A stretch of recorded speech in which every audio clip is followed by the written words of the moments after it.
let's talk about Canada now. And the same sort of question about expectations for them, right? This is a team that has not been to a World Cup since 1986, right?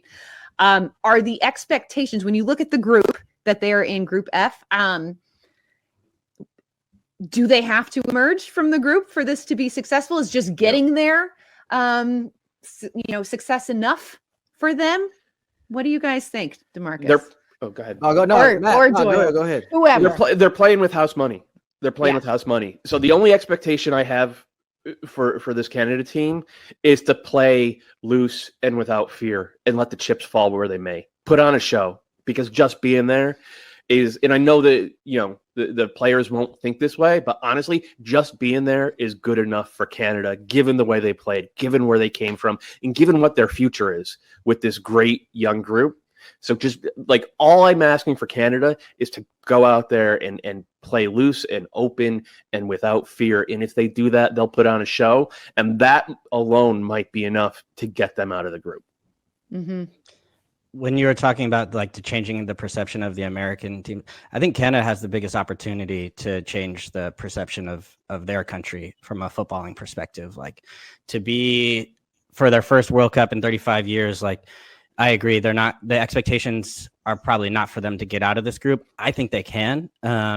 It's not going to be easy, but the thing I like about this group, maybe more than anything, is they seem to kind of set their own expectations. We've I don't think they were expected to finish top of the region by any means. That's true. But they seem to kind of continue to push themselves on to new heights, and I think they have a chance to really make some noise. And even from I can't help but think of it from like the individual player perspective too, where I think a lot of these guys are going to end up, even some of the guys that are in MLS right now that are going to be playing, like, are going to have opportunities to be on the world's biggest stage and maybe get a big move to somewhere else. Or even you look at guys that are already in Europe.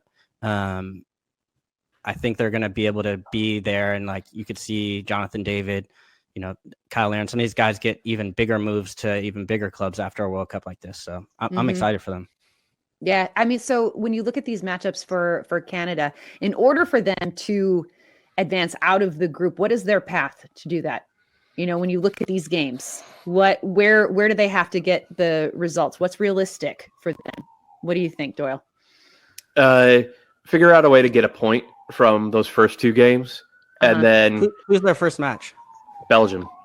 It's Belgium, Croatia, and Morocco. So if you figure out a way to get a point out of those first two games, and then you go into that Morocco game with everything there to play for, because 4 points almost always gets you out of the group.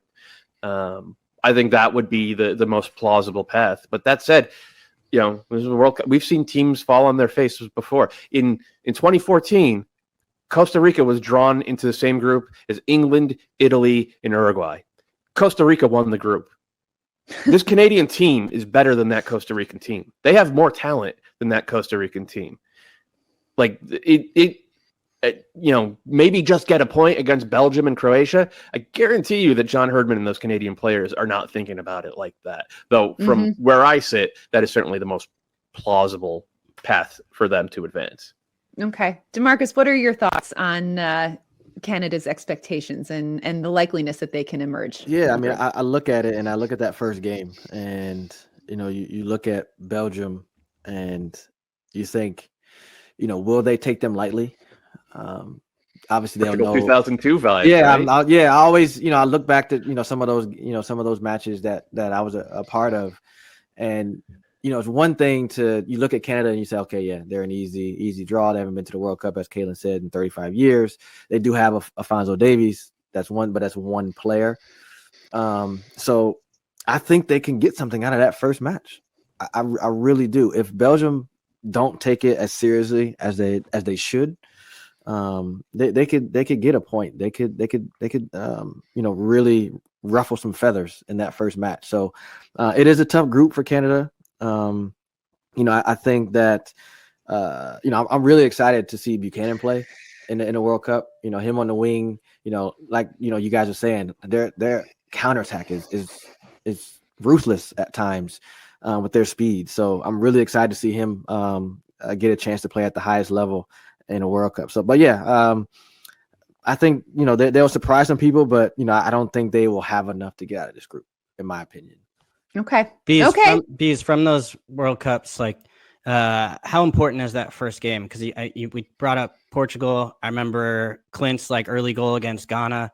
Like, as far as setting the tone, how important is a first match in a World Cup? Very important. That's probably the most important match in the group. You don't want to lose. You have to get something. If you get a point, great. That's one of the things that every coach that has said the same thing, from Bruce to Bob and Jurgen. We have to get something in the first game. It doesn't matter who you play. That first point or that first 3 points sets the tone, for the rest of the group. So it is very important to get off on the right foot for sure.